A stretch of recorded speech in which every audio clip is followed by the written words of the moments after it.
Hello everyone and welcome to the 5th episode of our Let's Play series for Victoria 3, where we are playing Serbia, a one-state minor power in Eastern Europe wedged between Austria and the Ottoman Empire. Now, we'll be playing very slowly and deliberately, going over every single decision we make and every change we make and following it through to see how it actually feeds through our nation's political system and its economy, and how our nation develops over time and why, and how each and every mechanic works in the game. And that is why, so far, we're in episode number 5, where we only made it to 1st of January 1839 in the first 4 hours of the game, in the first 4 episodes. So, let's go ahead and unpause at a slow speed. Great Britain ended their ongoing bankrolling of our country, unfortunately. But this is where we are, guys. So our strategic goal for this playthrough is to gain independence from the Ottoman Empire, as we are currently a protectorate, and unite the Serbian people that live in sort of these 5 provinces around us. To that end, so far, what we've done was include the Orthodox Church in the government and start bolstering them to gain support. And that is in order to be able to get the birth rate trait and make it powerful, so double its effect.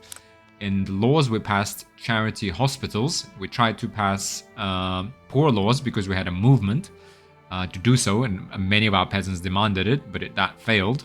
That law faced 3 setbacks, and we can't touch it for another 2 years, or maybe a year now. We passed charity hospitals and reduced mortality, and we are in the process of researching pharmaceuticals in order to be able to gain level 2 of the healthcare institution. And other than that, we have started to build up our industry. We built 2 logging camps, a construction sector to speed our construction, and a couple of iron mines, and a tooling workshop to get our little kind of economy going. The private sector, I think, may have built, I don't recall to be honest right now, but I think they built one of the iron mines, perhaps. Right, and they're building another iron mine, and we're currently in the process of building arms industries, as that is the most profitable building that we had. And we'll continue to do so. We're running a small deficit. That's okay, but we're mostly focusing right now. And the reason we built those buildings, rather than actually develop our economy, is to get the unemployed laborers that we had in our market into jobs. And into jobs and out of starvation. And therefore gainfully employed, growing our GDP and reducing the drag, a negative drag on our population growth rate from them starving and effectively dying out. There we go. Political movement disbanded to enact poor laws. Disbanded again. Perfect. Petite bourgeoisie gained middle managers, and petite bourgeoisie used to be marginalized. Now they're influential. Perfect. So petite bourgeoisie is now in the game. Their clout has risen to 5%. And why is that the case? Right. Let's have a look. Introduce ourselves to the petite bourgeoisie. So petite bourgeoisie are proprietors of small shops, landlords with half a dozen tenants, frugal clerks with tiny pensions, and others who have more than the poor but less than the rich. The petite bourgeoisie are supported by shopkeepers in our nation, 77%, and clerks, and a few of other professions. And we can have a look here. So it's really because of these shopkeepers that we started to gain our nation as we're building up our industry. We're using basic production methods when all of our industry is currently owned by merchant guilds. Excuse me. By merchant guilds, which means it's owned by shopkeepers who are part of the middle strata. And they support mostly... in fact, we can even just check that again. Let's have a look at our shopkeepers, for example. And here we have owners and managers of stores selling wares to customers in cities. They usually fall within the petite bourgeoisie politically. Yep. And they already have 195,000 political strength. Right? If you recall, aristocrats at the start of the game had 300,000. But yeah, they 42% support of them support petite bourgeoisie. 20% actually support industrialists. 20% support Orthodox Church. So that's interesting. But if we have a look in the 3 years that we've played the game, we can actually see how, if we look at the population of the Serbia, which equates to the population of our nation, since we are one state nation, the landowners, for example, in terms of number of people, shopkeepers now represent 2% of the population, whereas aristocrats are 1.5%. So actually, we didn't have any shopkeepers to begin with, but now they outnumber the aristocrats by almost 50%. In terms of clout, or political, in terms, I guess, of the clout, landowners currently have 20%.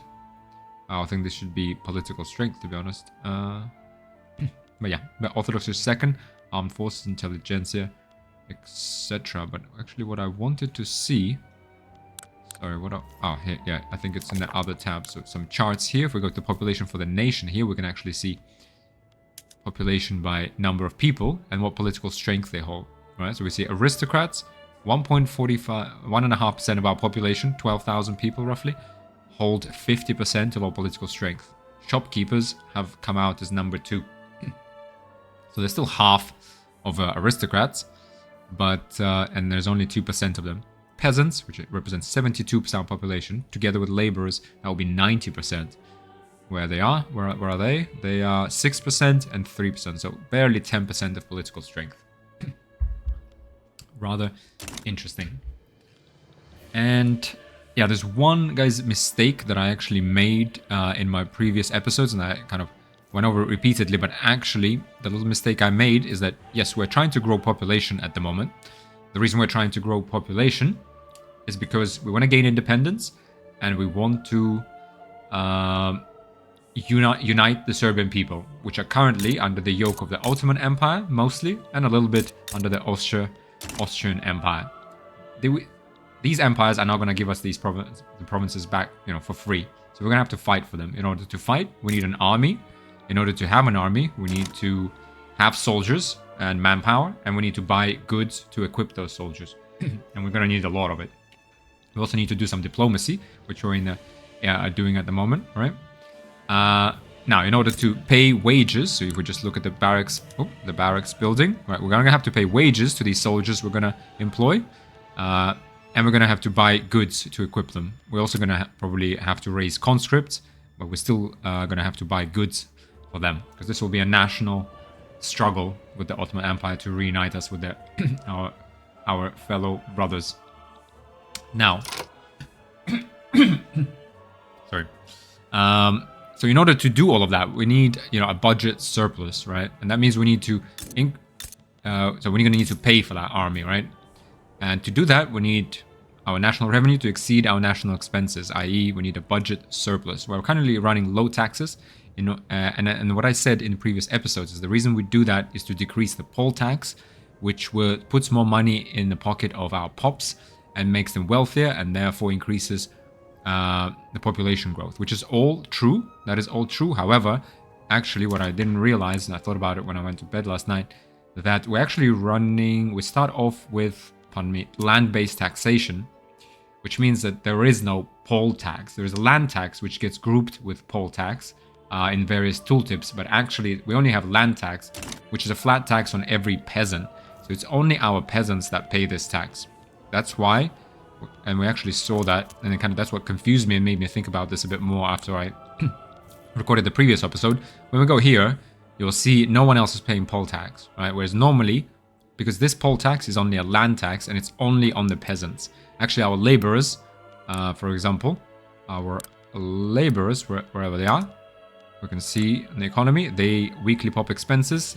There's income tax, which is tiny, 4%, and there is no poll tax. Whereas if we go to our peasants, they do actually pay a land tax, right? But it's, you see, a type of poll tax collected from peasants only. So in reality, we are growing our population. That is not, in fact, helping our budget, right? Our kind of state treasury, because we are in land-based taxation. And in fact, as we employ more of the peasants in our industries, we're going to start losing revenue. So we will need to move to per capita taxation eventually, because that will allow us to extract a poll tax from every single citizen.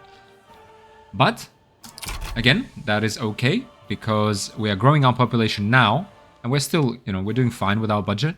So it's okay to grow our population as much as we possibly can, so that we can actually then actually institute a poll tax and really help our budget, really help our government budget.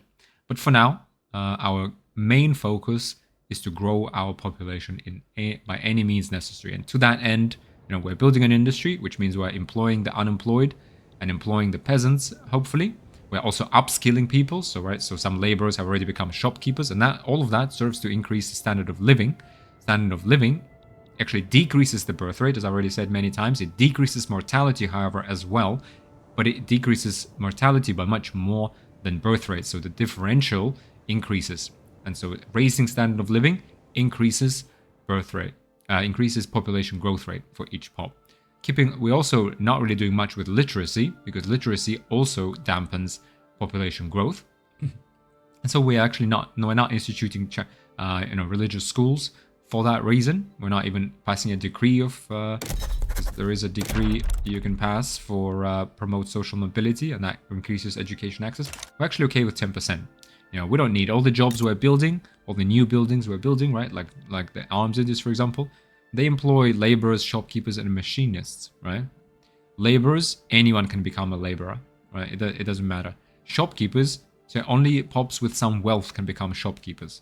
Potential increases with greater wealth. So clerks and farmers have a particularly easy time becoming shopkeepers. So you really need other pops to have a certain standard of living for them to be able to upscale or just translate into being a shopkeeper. Machinists, right? Pops with minimal literacy can become machinists. Potential increases with greater literacy, but it's fine. If we look at the qualifications, which is hidden, just those in kind of bottom left, we have plenty of potentially. See, potential qualifications in northern Serbia. There's lots of potentially qualified people, and we're adding every month, right? And we're not building that fast because we only have one construction sector. That's giving us 2 construction. We're having a 10% bonus from having excess bureaucracy and from having what was our other? Let me actually have a look here. So for example, we're building with 10.8. That's because we're splitting construction right now with our private sector, and our private sector takes 25% and we take 75%. Sorry, and road maintenance, exactly. Road maintenance is a decree we passed, so we pay some authority here. And right, so road maintenance in northern Serbia minus 100. So that's how our construction works right now. So we're getting about like 14 points of construction, right? Now, someone down in the comments, let me just address that as well quickly, as I promised.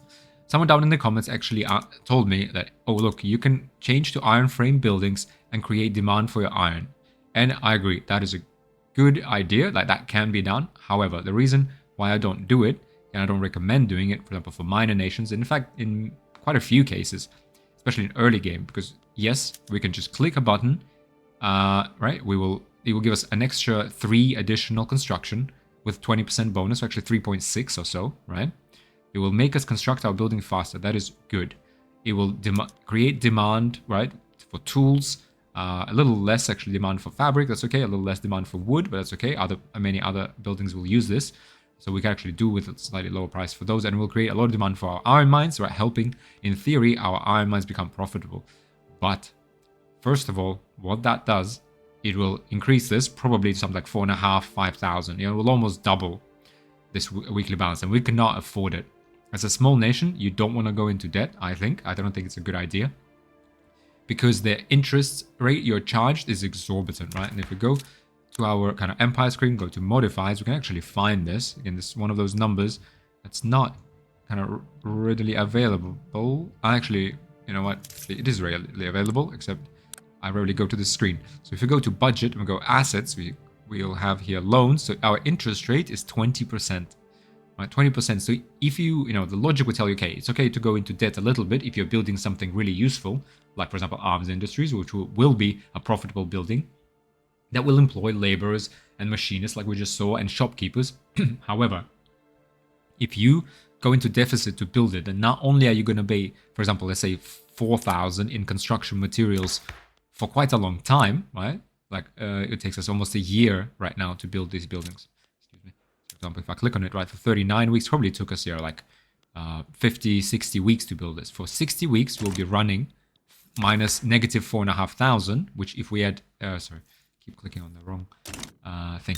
Sorry, there's buildings here, construction sector. If we added another 2,000 right now, we'd chew through our gold reserves and accumulate debt, which would then incur 20% interest, which means that later we'll either have, well, in fact, we will have to stop our construction in order to generate, go into surplus again and pay down that debt. so that we're not wasting money on interest. But if you think about it, that means that this building that we're building, for example, the arms industries, it cost us these construction costs, these construction goods for 4,500 for 60 weeks. Plus then, for example, for a year, we'll be paying off additional interest. So that building ends up costing us a fortune. Whereas one building does not add that much to GDP, right? It just doesn't. Perhaps later on, if you're a great power, with all the tax, and you pay, 10% or less for interest, maybe it is worth it, right? But for a minor nation, especially at the start, you're better off just hovering. You don't need a gold reserves necessarily, although I also think some people say sometimes that they're complete waste. But actually, you should treat this honestly as part of your kind of part of your economic strategy. So I would say it's good to have sort of 25% of this filled in, just in case there's any economic upheaval, because then you can turn this, turn into a deficit and actually, survive, let your economy adjust while you're just using the gold reserves. And the second reason why you might want a lot of gold reserves is if you're preparing for a war. For example, for us, when we are gonna fight the Ottoman Empire, we're gonna need to raise a lot of troops, right? A lot of soldiers and a lot of conscripts, and we're gonna have to buy a lot of rifles, munitions, and artillery, more than we can really sustain, right? Which gonna, it will be a national effort. Everyone's gonna have to fight, and so we're going to, this will be part of our strategy. Sort of offensive stance is that we're gonna build this up to full, right?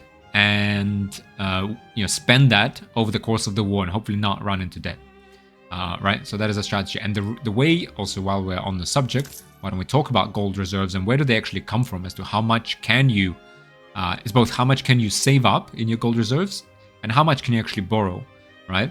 And you can see gold reserves, a country's weekly budget surplus is accumulated in its gold reserves. If the budget balance becomes negative, any money in the gold reserves will be depleted first before your country starts taking loans. The gold reserves only accumulate up to a fraction of your gross domestic product before diminishing returns set in. Stockpiling gold will eventually lead to depleting your economic engine. Yes, it's true. Like stockpiling gold all the way, again, it's not a great idea, but having some gold reserves, I would say is a good thing, especially for a minor, kind of weak nation. But as we grow our GDP, that's another reason why we build these buildings, to grow our GDP, to increase our gold reserve capacity to withstand economic turbulence and any prolonged wars. Now, what else? In fact, why don't we go ahead and we will bolster petite bourgeoisie. The reason for that is because we're starting to get shopkeepers, right? And they're supporting all sorts of hops, right? They're supporting mostly people, but also Orthodox and industrialists. And I would say we don't actually want industrialists to be too powerful. You can see their clout is shooting up. But their ideologies and laws and the way they see that the country should be run is very progressive. And there's no way we're going to move that fast. Whereas petite bourgeoisie is actually pretty conservative, like they're reactionary, meritocratic, and patriotic. So they're actually kind of a good sort of a stepping stone, a natural evolution of our nation. So I want to bolster them and make sure that more middle-class pops float sort of towards petite bourgeoisie rather than industrialists. It would be nice to get them up to 5% clout and activate their traits, right? So it's good to have some, and we will have some because we're going to continue to build these sort of buildings that that seem to, by their nature, favor shopkeepers and middle class kind of citizens that support industrialists and petite bourgeoisie. We might even get some capitalists. But right now, I'm not actually switching. You'll see. So, sorry. Our minds that we can't actually switch. For example, logging camps. We could actually switch to sawmills right now and double our wood output. But you don't actually want to do that, I would argue, because yes, you double your output, and you think, but you are using the same amount of labor. All that happens is we get shopkeepers turn into capitalists, right? Difference between shopkeepers and capitalists. Okay, shopkeepers are middle strata. Capitalists are upper strata. There will be fewer capitalists than there will be shopkeepers. 500 shopkeepers, but I think if they're owned by capitalists, there'll only be 100. One difference. Also, capitalists are part of the upper strata. Now, capitalists also much more likely to support industrialists rather than petite bourgeoisie, right? And so all that happens is we produce more, and all the profits from this building go to capitalists now instead of shopkeepers. Now, shopkeepers allocate about 5% of their dividends to reinvestment, whereas capitalists allocate 20%. However, first of all, we are running, it is important to remember, we're running traditionalism. And that means we get minus 50% from capitalists, minus 50% from shopkeepers as well, actually. Only minus 25% from aristocrats. So, I guess the differential actually still stands. So I was going to say the differential isn't as big. But that's one point. But second, capitalists will very quickly accumulate a lot of political power, just like aristocrats, because they'll be very rich. And, there are not a lot of them. And they will support industrialists who are super progressive. And just, it's not really feasible. And they don't really gel kind of very well with our landowners at Orthodox Church, who we pretty much have to keep in government. Maybe not the Orthodox Church so much, but landowners we have to keep, because in order to continue to maintain legitimacy and building up loyalists and, reducing any gain in radicals, kind of countering that, we need to have our rulers' interest group in government, right? And they also have 42% clout by themselves. So if we just had them right now, we would already have something like 92. In fact, we'd have 100% legitimacy, because with autocracy, we actually get 120 times their clout, right? So we're getting 78 from 2 of these, but we'd get sort of 50 just from landowners, plus 50 from the fact that they belong to the interest group that is our prince. And as far as I understand, hereditary monarchs always have landowners as their interest group. So there we are, right? So let's go ahead and go to speed 2 and just continue. And yeah, slowly kind of play through and see what's happening. What are our iron mines, for example, doing? Could not hire shopkeepers due to shopkeepers on tooling workshops in northern Serbia with 500 qualifying shopkeepers aren't willing to work for a wage of 537. They would accept a wage of 637. That's okay. I think this will shake out in a bit of time. It's basically this building is not profitable enough to pay enough wage, but it's okay.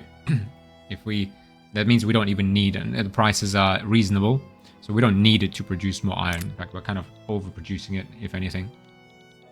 So let's just leave that there. So that's building up. Now, we are diplomatically, again, just to kind of reiterate and catch up diplomatically, I think we were improving relations with Austria. Yes, we are. Sorry, it's actually over here. Improving relations with Wallachia, improving relations with Greece and Austria, because we already improved relations with Russia to the max.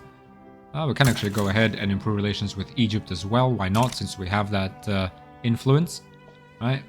And we're going to try to maneuver diplomatically to ally ourselves somehow with Austria or Russia and just bide our time and, strike at Ottoman Empire when an opportune time arises. It probably won't arise for kind of 10, 20, 30 years, I would think.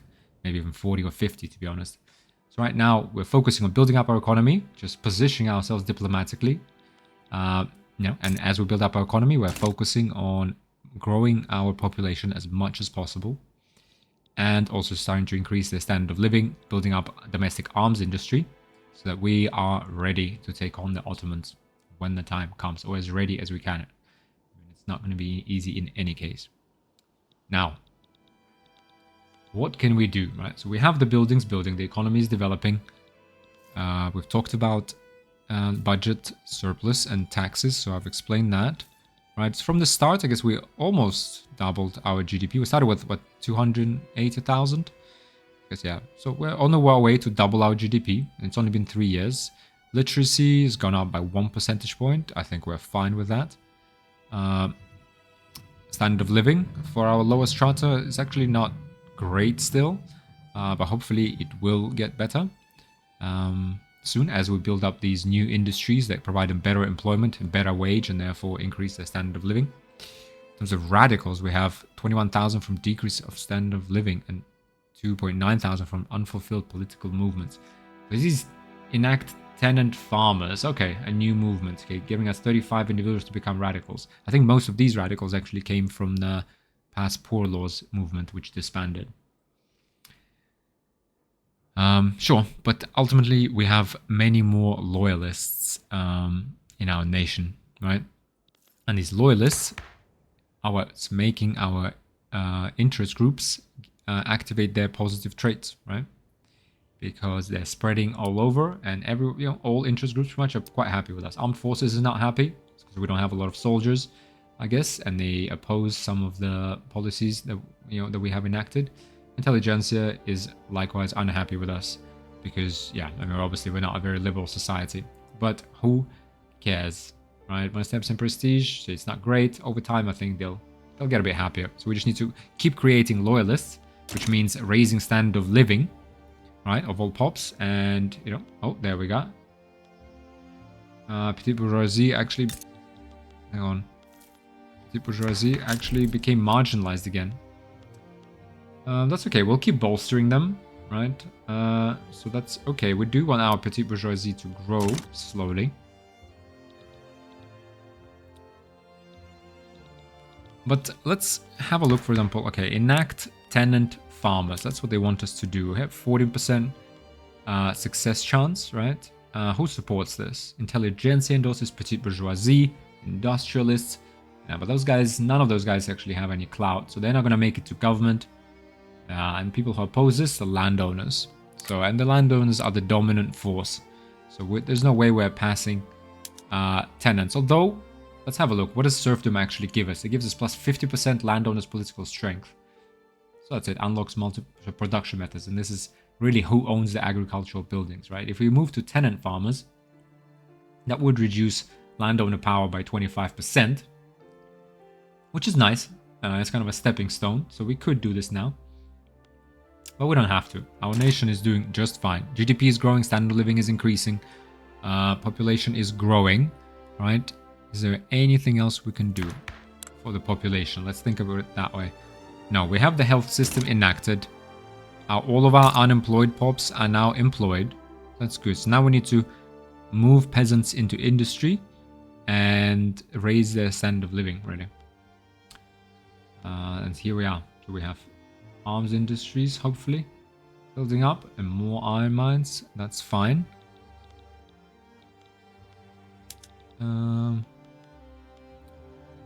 So I guess for now, I'm just thinking, is there anything we need to check up on? Yeah, we have a great trade route with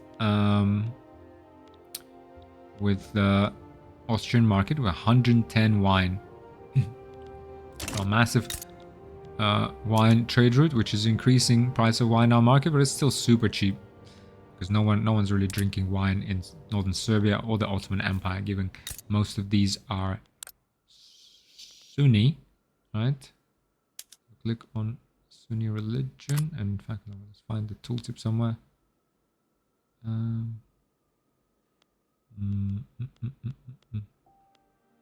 Right, how do we find this? For example, Sunni. Sunni is accepted. Sunni, yeah, there we go. Sunni religion has taboo, liquor and wine, indeed. So there we are. Now, as we're waiting, as I just talked about, as we're waiting for all of this to complete, let's have a look. What is our building queue? Do we have anything queued up? I don't recall. Okay, so 17 weeks and we'll build our arms industries. What do we want to build after that? We have iron. What can we build? What can we build? Right, let's go ahead. Textile mills, paper mills, furniture. Let's build textile mills, right? Then we'll produce our own clothes. We'll probably need some for our market, and I'm sure we can export some to the Ottoman market, to which we're part of. So it's, when I say export, I don't mean trade route. But actually, we also, because we're part of this sort of domestic Ottoman market, we benefit from higher prices, which basically means we offload, our clothes to the Ottoman market. We could build paperworks, would be very profitable. So, sorry, a paper mill, and that will create some demand for wood. Right, textile mills will create demand for fabric, which is we have produced in our livestock ranches. Glassworks won't be profitable at the moment. Furniture will be profitable. Food industries actually will be very profitable. That's interesting. Go ahead and build food industries. We actually need to move that up, and then we'll build furniture. Let's actually have to go to buildings, right? I think food industries, I'll put that ahead of paper mills. I'm just thinking. Go ahead, go back into northern Serbia, into buildings. So what was textile mills was making, projected to make 0.42, so 420,000. And paper mills 370, whereas food industries 560. Although that will, I think, most be for export. Whereas textile mills will actually consume a good portion within northern Serbia. So that's why let's do textile mill first. What do food industries take? They take grain. So that's good. That will support our local industry. Put pops into good jobs. Perfect. So we have enough. All of these cost 600. Yep. And we're producing sort of 12. So it takes us roughly like 50 weeks or so to build these. So we have enough for the next 4 years. 4 years it will take us to build these 4 buildings. And arms industries will be complete in 12 weeks. So let's keep watching. And keep paying attention to what we're building, what pops are being employed there, right? And how is that affecting our political system. Diplomacy-wise, we know we're improving relations, kind of maneuvering ourselves. I guess our ideal ally would be Russia, since they could fight the Austrians with us, they could fight the Ottoman Empire with us. They're great power, rank 3 in the world. They have 500 battalions, pretty much, if not more. Austria's number 5. But they only have 260 battalions. But in another way to measure someone's strength is if you look at power projection, which actually see the total capability of a country's military forces based on an average of the offense and defense of all their military units. It forms the basis for the amount of prestige that a country gains from its army and navy. Yeah. So effectively, considering all the techs, they have strength of 4,860, whereas Russia has 6,500. So strongly, yeah, Russia would be our preferred ally. But yeah, what else? Let's remember our strategic goal is to unite the Serbian people. Now, one other way we could try and help our Serbian brothers is to help them migrate to Serbia. Now, the way migration works is, first of all, there's 2 types. One kind of international migration. I won't talk about that now. That takes kind of, well, the bar for that is quite a bit higher. But within a market, first of all, you need to be within a market. Like, for example, we're part of the Ottoman market, right? Like this. So all pops within the Ottoman market can migrate to any of the other provinces, right? Everyone in the Austrian market, but people can't really migrate from Austria to Ottoman market, I guess, unless, again, there's like special condition. The bar is pretty high. So we can't help Serbians living in Delvidek and Slavonia, but we could help some of our oppressed, right, and unhappy Serbian brothers to move to northern Serbia. Now, how do we actually do that?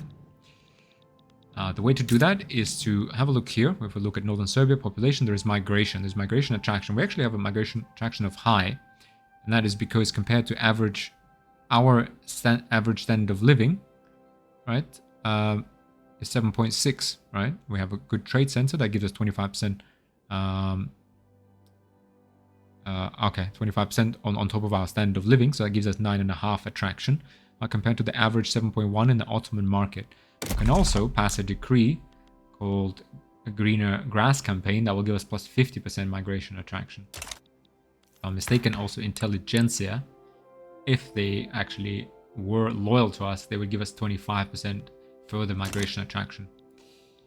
And we would, because we are protectorate of Ottoman Empire and we've been forced in their customs union, and that is true also if you join the customs union voluntarily, we will actually attract pops, and they will migrate to northern Serbia because we have high attraction, whereas, for example, southern Serbia is medium, Montenegro is low, so I would expect quite a few pops to leave there. So out of these 4, we'd actually attract some pops. Now, it actually isn't happening now, but what we need to check is, first of all, Ottoman Empire. Let's have a look. No migration controls they have. It's interesting. The country makes no attempts to control movement across its borders, right? Whereas for us, here under human rights, we have migration controls, and we have closed borders. No internal or external migration is permitted. We're okay with external migration because I think our GDP is growing, our population is happy, so no one's going to be leaving northern Serbia, the paradise that we're building there, right? But we do want people to migrate to us. So what are our options? We can go with migration controls or no migration controls. Now let's go one step up, would be migration controls, and that means only people of cultures and religions not discriminated against may migrate. That's great. That's exactly what we need. We need people of our culture. We need the Serbs to migrate to us, right? Now, if we actually click on our culture, our primary culture is Serbian. Our cultural traits are Yugoslav and European heritage. So anyone, religion Orthodox, and we actually have, that some of the Serbs are Sunni, but they're not living in northern Serbia. But so anyone who is Yugoslav and European heritage will not be discriminated, and so they might migrate. Now you can see here, migration target is currently none. This is kind of international migration that I talked about. A culture needs to set a migration target, and the reason they do that is because there's a lot of turmoil. So if they get persecuted a lot and there's a lot of turmoil, they're really radical. Basically, there's a lot of radicals of that culture within a certain province. Then they ultimately up and just start leaving and start migrating kind of to the US, to South America, etc. That's not what we want. We just want the Serbs, and perhaps the Yugoslavs from the Ottoman Empire to migrate into Serbia. That will, again, further increase our population growth, which is great, which means we'll have more soldiers to fight, and we have a higher tax base once we do actually institute poll tax. But even without poll tax, there's more workers. Wages will be kept at a reasonable level. So it will be great, right? And we will enact, or we should aim to enact, migration controls rather than no migration controls, because we don't want everyone to come and enjoy the North Serbian paradise. We only want pops of our culture so that we don't get any social upheaval. Now, how do we pass, right? This is grayed out. In fact, no one even supports this. Petite bourgeoisie endorse this change. Industrialists endorse it. Trade unions. So petite bourgeoisie and industrialists want it, right? Everyone else doesn't really care. We could, therefore, put petite bourgeoisie in government, right? And because they now have 5% clout, they can be put in government. They're no longer marginalized. In fact, they're now loyal, giving us 10% discount on interest rate. So minus 2% of the 20 that I showed you before. And they give us plus 10 bureaucracy. Okay, that's nice. And so, yeah, we need good that we're bolstering petite bourgeoisie, because we need to get their clout up, and we need to get them in government and help us pass migration controls. We could actually even do that now, but the starting success chance of migration controls would then be 5%, because their clout is 5.1, right? So that would take us ages, and we run the risk of getting 3 setbacks and not being able to touch that law for 2 years. So we might as well wait a little bit, right? Because every time we build a new industry, like for example we just have with the arms industries, let's go speed 3, I think, because since we've talked about all the things that are happening, so let's just keep all of those at the back of our mind, right? Everything is happening at the same time.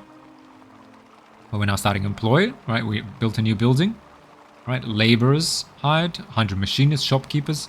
Most of these, interestingly, used to work in other places, right? Which means other places are hiring peasants now, right? So let's see. Now have peasants is 142,000. That's gone from about 150,000, 155,000 from the start. And we've got subsistence farms 31. These will start to get downsized. Let's keep going. So there's some sort of weird bug here that when we zoom in, you can hear that sort of city sound of carriages. Sometimes it's there and sometimes it's not. But it can get pretty frustrating. That's why I zoom in and out. Because it actually is pretty cool to look at the map. You know, there's people, kind of carts moving there. You actually get buildings shown when they get constructed. And you get these little messages that are actually really useful. I wish they were made bigger when you zoom out. Because they say things like, oh, average standard of living is increased. Or like, this building has been fully employed. For example, we'll see when arms industries hopefully gets fully employed in a minute. You know, there will actually be a useful pop-up.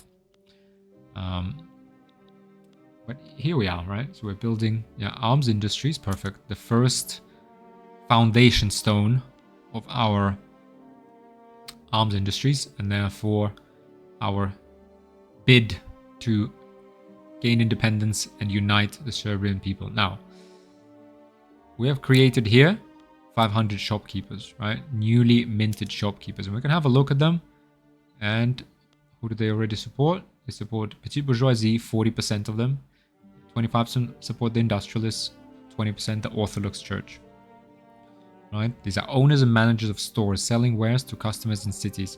They usually fall within the petite bourgeoisie politically. Perfect. They're happy. Let's have. Well, actually, another useful thing we can do is we can go to Outliner. I mean, you can actually put. It's very customizable. We can get a lot of things shown on the right. Let's go ahead and show this, and you can see cloud of the petit bourgeoisie has already risen. We got banking unlocked, perfect. 10% minting and minus 2% loan interest rate. A vast financial institution, the bank provides security for public and private interests and can become the centerpiece of a vast monetary network of investments, loans, and opportunities. Stock exchange is spreading, excellent. Due to France losing their interest in the Balkans, we are no longer able to conduct diplomacy or trade with them. Now, perfect. Paddle steamer unlocked. Oh, I'm sorry, not sure why the game is lagging so bad all of a sudden. Hang on a minute. The paddle steamer is a steam-powered watercraft where the steam is used to turn the paddles that pushes the ship through the water. Plus 10% convoys. That does nothing for us. It's fine. So I'm just going to zoom out and see. There's the game lagging a little bit. But let's talk about banking, right? Why is this actually really good? Because we just got plus 10% minting and plus minus 2% loan interest. Now, if we look at our budget, this is obviously a finance tech, where now our interest is actually 16%. That's because 20%, which is a base value, minus 2% from banking that we just discovered, or that we just got introduced into our nation. And multiplicative interest rate modifiers, we have minus 10% from petite bourgeoisie treasury bonds, right? So minus 10% from 18%. So that's 1.8%, which is why we get 16.2. Lathe unlocked. A lathe is a machine for rotating a piece of material, be it metal or wood, so that it can easily be machined into the desired shape. That unlocks die workshops for textile mills and lathes for furniture manufacturers. Not too relevant for us now, but it's nice to have these production techs unlocked for the future.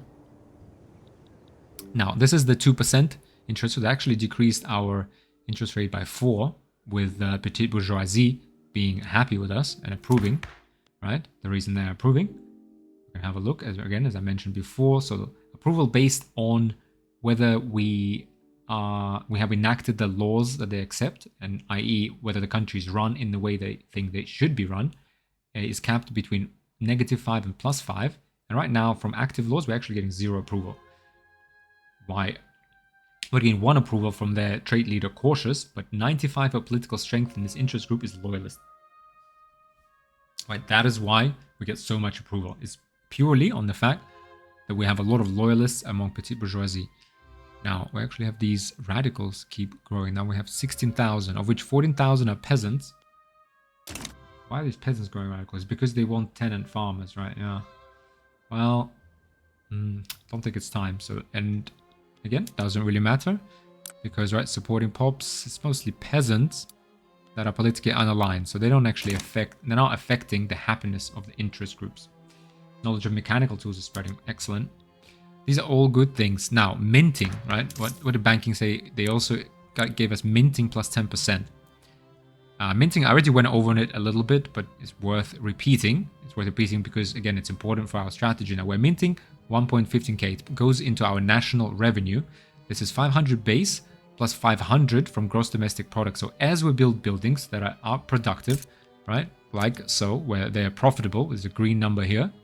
As we build these buildings, build more of them, our GDP increases, right? Now there's pops employed in these buildings, which gain a wage, which we then tax, right? So which we tax their wages. We also tax change their income, so even like dividends that the owners receive, right? So we gain surplus income that way from income taxes. But we also benefit from having that profitable building increasing our GDP, in that we can now print more money without incurring inflation, right? Now, inflation, deflation, it's not really incorporated in Victoria 3, but I guess it actually follow this little mechanic, little simplification, but it does follow the real world quite well, actually. We're basically printing only as much money as, our economy expands by, right? Which means we get no inflation. Yeah, it's an abstraction. Now, I'm not going to talk, I guess, why it's an abstraction, but I'm an economist by training, so I don't want to go on a complete tangent, but it's okay. It's good enough. So now we get plus 10% to this. So we just get, what, 50? Right? 50k, I guess, in extra budget revenue. And we're building up our gold reserves while we're building buildings, right? So that's all good. Everything's well. So more minting, this bonus, and it will continue to increase. So now for every dollar of GDP, we can mint $1.1 of kind of national income into our treasury. Again, good. Will stand us in good stead when we need to hire those soldiers and pay for those guns. Yeah. So that is why the banking tech was great. Now, have a look at our arms industries. Great, fully employed. Arms are pretty cheap, but hardwood in the Ottoman market is cheap. Note, we're not actually producing any hardwood ourselves. Iron is pretty cheap, right? Because if we look at our logging camps, we could switch to hardwood production and split.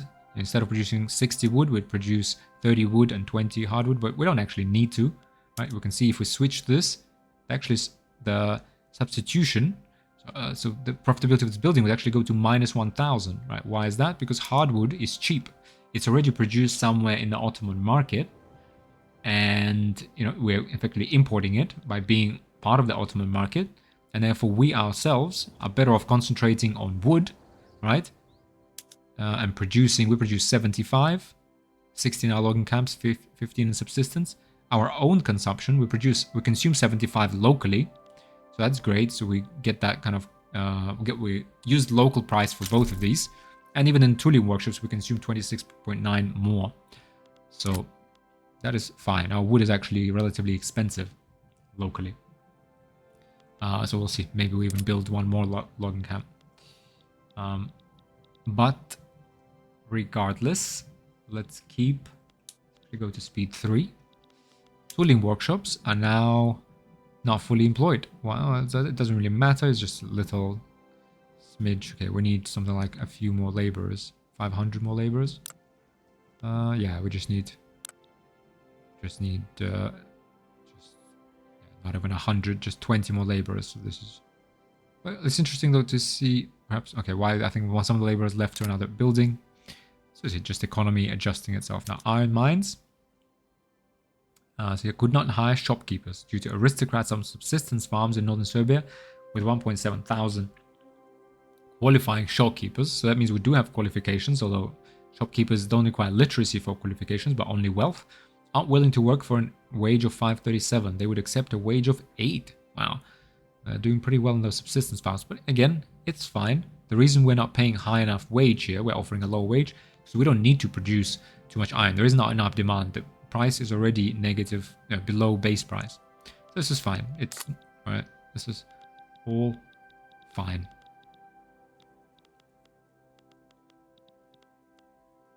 Petite bourgeoisie, again, gaining clout.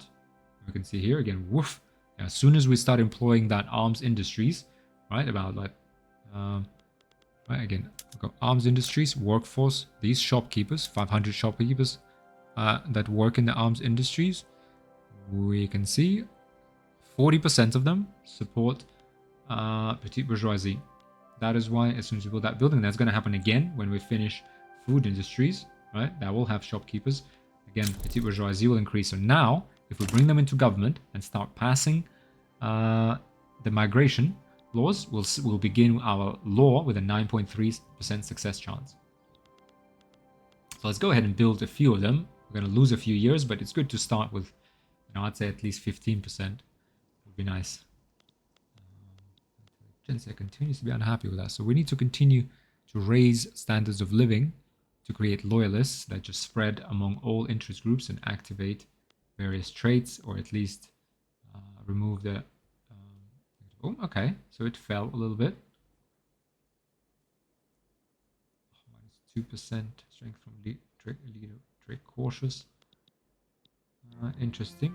Milan Anastasievich retires. Milan Anastasievich, the leader of the landowners, has retired from political life. Alexander Karadordovich. Karadordovich became the leader. He's a jingoist.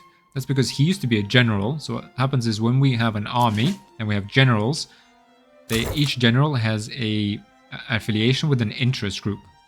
And whenever the leader of the interest group retires, right? It could mean he dies, could mean he actually did just retire. Then first, any general in the army that belongs to that interest group takes over leadership.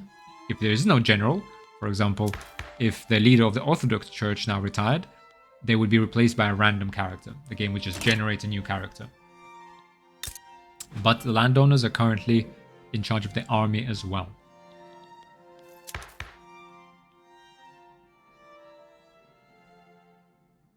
And you see, they're getting 2% Alexander Karadevich, Brigadier General, plus 2% interest group political strength. All right. Now, Petit Bourgeoisie is declined to 8. Oof. Interesting. What is that? They're prosperous, middling prosperous. So only 37% of them support Petit Bourgeoisie, or more and more of them support industrialists. I guess it's because industrialists are marginalized. So they're just flocking to them. I think it's okay. We do... Yeah, it's not terrible, perhaps. Although I would... should we suppress them? It would be nice to get the 10% production research bonus. That is a nice bonus to have. We don't have any capitalists, so we don't need the investment pool bonus. You know what? I'm actually gonna go ahead and suppress them. They will still be attractive to shopkeepers, but I do want most of the shopkeepers and most of the pops to float to Petite Bourgeoisie.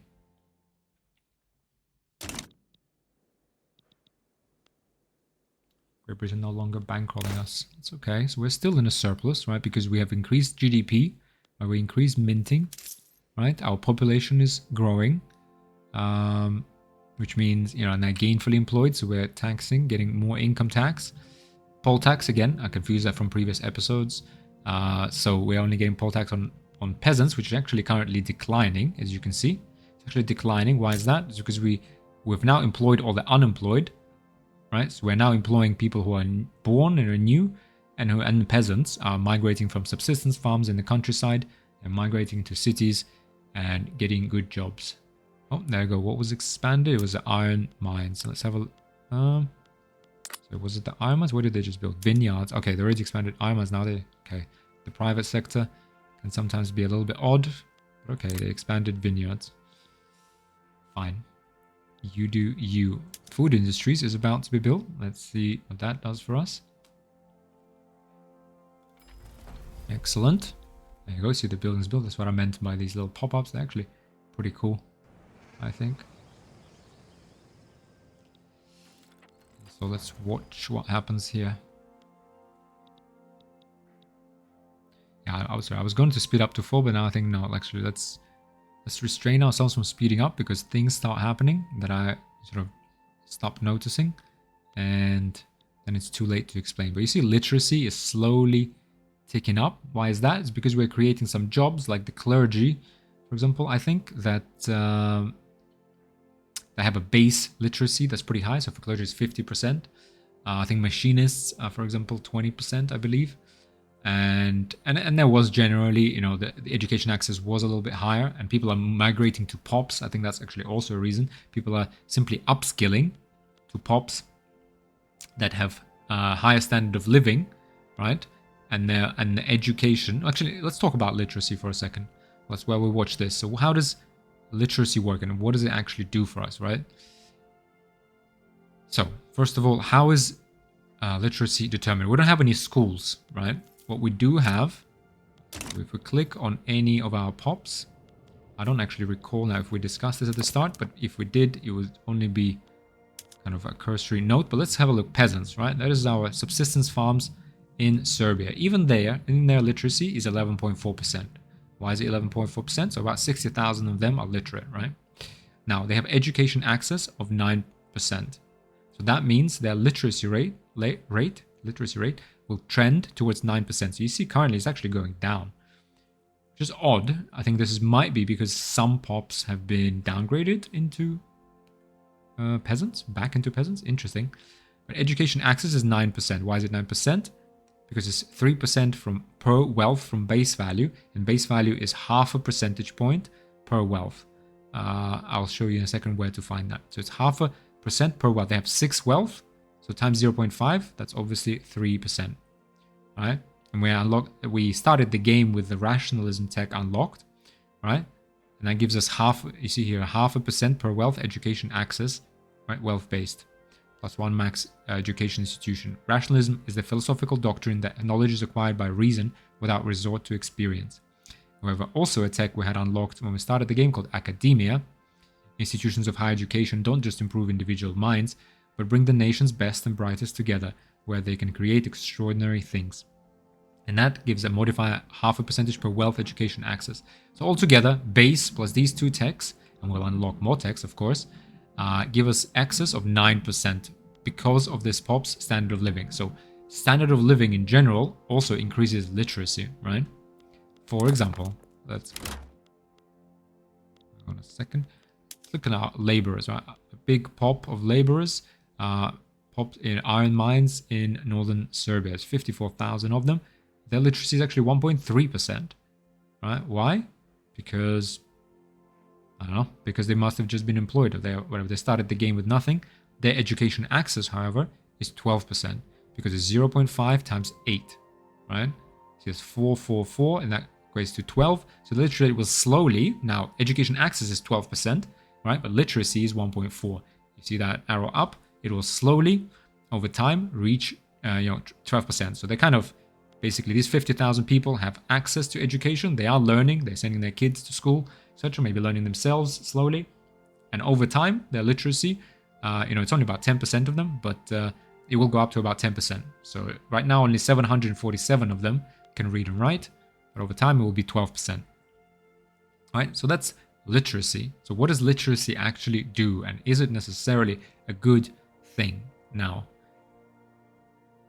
First, we'll talk about the bad things, maybe, weirdly enough. In fact, no, let's maybe, to keep this logical, colonial exploitation. Okay. So we got an agitator. We'll talk about agitators in a second, but what is the good things that literacy gives us? Literacy, so it has something to do, let's have a read here, in fact, right? So 100,000 right now in Serbia are resulting in literacy rate of 12.8, number 217 worldwide. This results in innovation cap of 68. We're currently generating 50, which is base innovation for all nations. We get base 50 each week, right? But because we have 10% of our population educated, we get an innovation cap of 68. So if we build universities, which generate, so you see, if we go to university and we say plus here, so we build a university, it's a government-run building, so we'll pay the wages of these workers, we'll pay for the paper, and they will generate 2 innovation. And then as you change production methods, they will generate more innovation by using more paper, but roughly using the same labor, right? So if we build, let's say, 10 universities, right? We'll click on this 10 times, and we build those up. That should give us 20 innovation, right? However, our cap, because of our literacy, is 68. So we'd only be able to use 68 of that 70, right? If we build 10 universities, each producing 2 innovation, that would be 20, plus 50 base, that would be 70. We'd only be able to use 68 to direct the research of a specific tech. Like when we do here, like right now, we actually clicked on pharmaceuticals and said, I want to research this, right? And that costs, in fact, 17,500 innovation. We're putting 50 each week, right? We'd be putting we would be putting 68, but the other 2 would overflow. Like it wouldn't actually be lost entirely, I think. It would overflow into technology spread, which is sort of uncontrolled spread of techs that have been researched by someone else, or like many nations. And there's 1 in each category. So under society right now, we have stock exchange spreading. Under military, we have nothing spreading, but that's because I guess there aren't many techs that other people have researched that we have not.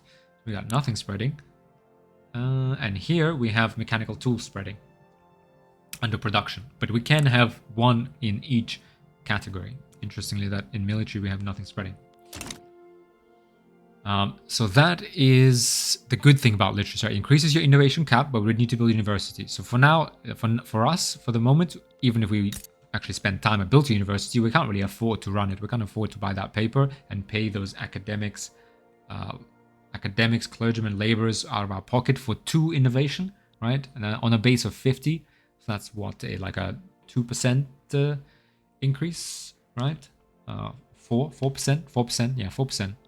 Right, that's not a lot. That's not really going to move the needle, and it's going to cost us probably like 1,000, 2,000 in budgetary sort of costs, right? So we put us into deficit, and if you accrue debt while financing universities, which actually is something I tried in my previous playthrough in Chile, it can work because you can unlock certain techs that can really help you, especially in the production. It can help you actually, and I think we did propel our nation, but you need to be at least a little bit bigger, so you can actually finance that for a long time, and you need to be, under no threat of war. Etc. So it is actually a strategy. It is possible. So that is a literacy, right? Now, the other good thing literacy does for us, it lets pops qualify for jobs a bit faster, right? So you basically see here, so you see, for example, farmers, there's 17,000 potential farmers. Where they come from? Oops, 3.8 thousand peasants could be farmers, right? And they gain these qualifications. Now, some qualifications only require wealth. Some require literacy, some require both. Some require, for example, also for clergymen, obviously, you can't be a Sunni pop, right? Muslim and become an Orthodox clergyman. Like, that's not possible, right? So there's different, and you see at the bottom here, for example, we say officers, only servicemen or pops of accepted culture. So you see, so you can have a requirement also on which previous job you held, right? For example, for officers, interestingly, only servicemen or pops of accepted culture can become officers, right? Again, obviously, you're not going to let, if we did have migration of, whoever, like Egyptians into northern Serbia, we would not let them become officers in the army, right? As any military pretty much would. Potential increases with greater literacy, right? So you need, to become an officer, you need to be literate, you need to be a serviceman, and you need to be Serbian, for example, for us, right? Or Yugoslav, right? Aristocrats have a particularly easy time becoming officers. For example, engineers, we'll say only pops with adequate literacy can become engineers. So here, literacy is very important. Potential increases with greater literacy and wealth also. Machinists and clothes have a particularly easy time becoming engineers, right? So generally, the population kind of flows up and upskills itself bit by bit. Like, it's not really possible to just go from peasant to aristocrat, right? Obviously. And literacy increases sort of the speed or like the access to qualifications. It basically makes it easier for you get more of this percentage as far as I understand. For example, here we have 37 per month, so we have 20 per month. Like, that just shows how every month how many potential farmers do we actually get, right? And then we actually build a building, we actually have it filled up. In fact, those people are potentially ready to upskill, and so they go ahead and yes, they do upskill. And that's why you see lots of job seekers here, I guess, looking for a new job because they have the skills, they perhaps potentially has the wealth, etc., and so on. So that is literacy. Now, it is not all positive. Literacy does 2 negative things. For example, let's go to our population and let's go to said peasants, right? First of all, look at our population growth rate, right? So we have annual net growth 0.6, which is differential between births and mortality. Now at standard of living is 6. That is the key determinant, right? So we have 5.8, right? And we have here a penalty of from literacy of 1.1. So sort of 10% of literacy puts a damp on birth rate, right? So the more literate you are, now let's have a look here. So for example, let's see someone very literate, like a clergyman. Let's have a look.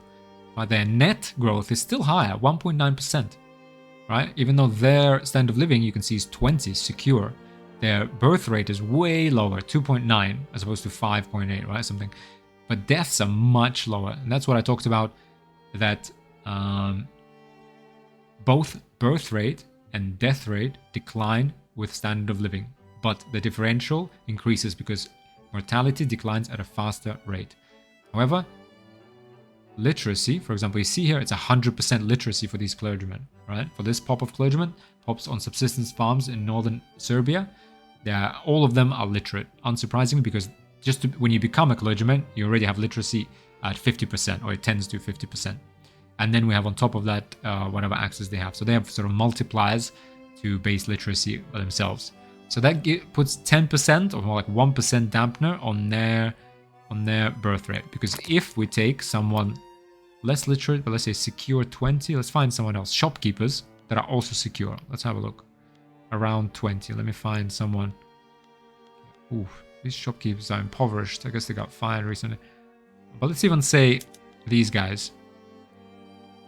Right, their annual birth rate, right, 2.1 versus 0.8. Right, and it only gets dampened by 2.2% from literacy.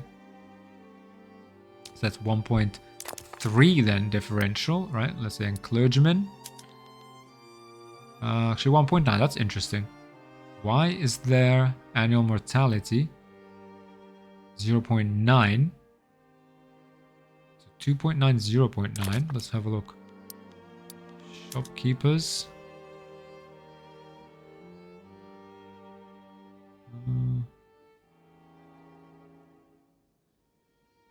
Interesting. There might be also some inherent, maybe, some inherent sort of base different figures for clergy as opposed to these guys. Or is it maximized? I think it's maximized from like 20, maybe then it changed. Let's say shopkeepers, but let's say impoverished 14. Yeah, they have an annual growth 1.7, so against 4.5 versus 2.8. But when we look at their birth rate, literacy only has a 3.9% impact. Right, so literacy reduces population growth, which is why we don't really want to grow literacy unnecessarily. Right. Now, the other thing literacy does is increases your minimum expected standard of living. For example, base game, the minimum expected standard of living is 5 for lower strata, 10 for middle strata, and 15 for upper strata. But you see here, minimum expected for these shopkeepers is 12. Why? Because base is 10, and from literacy, it's 2.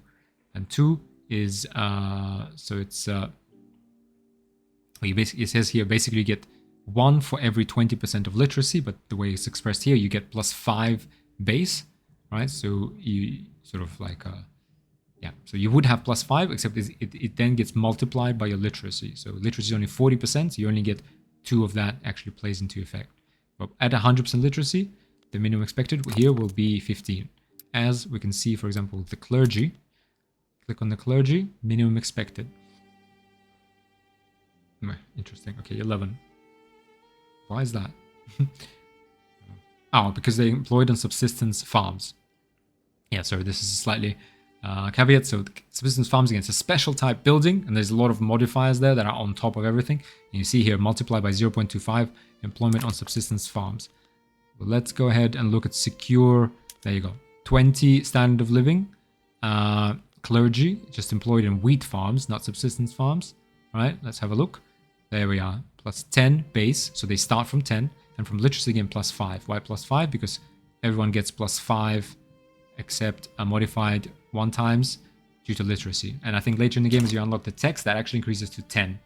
Because we get, for every 10% of literacy, minimum expected standard of living goes up.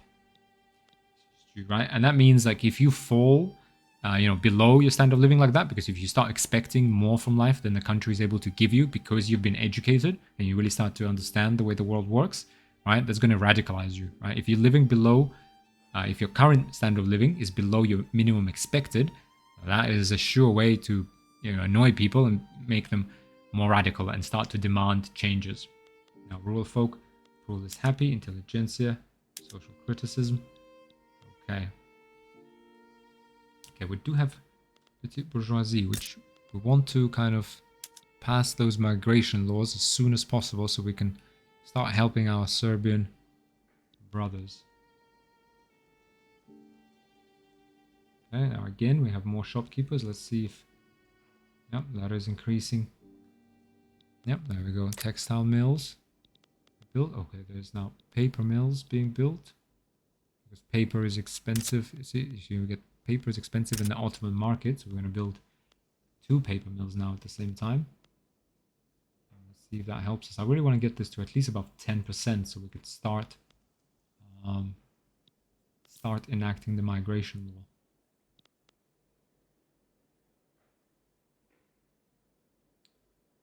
There you go, pretty bourgeoisie. Yeah, there you go. Now we again have an uptick because we're getting, you know, more shopkeepers have gotten created.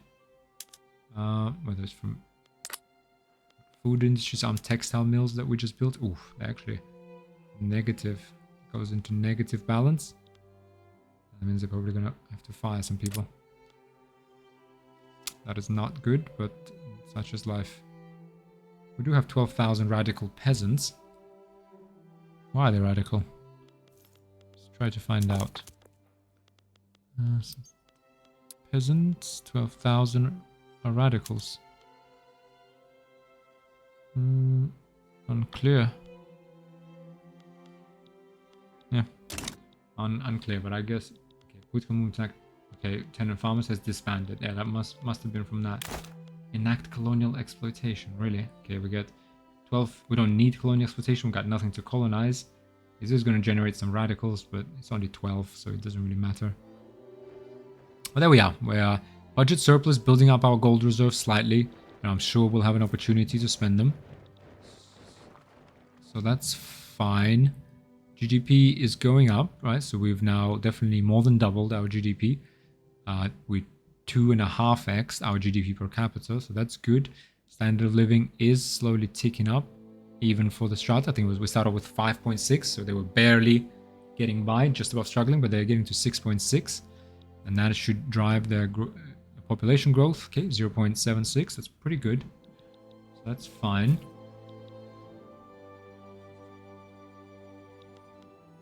The petite bourgeoisie to 8%.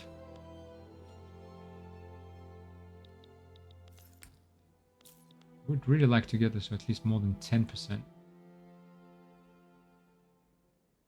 way to do that would be to gain more shopkeepers. And see, we started to employ the peasants that we have, which is great. We're putting peasants to work by raising standard of living, increasing our GDP, increasing our government budget surplus. That is all great. Oh, come on, petite bourgeoisie. It does kind of decline after some point.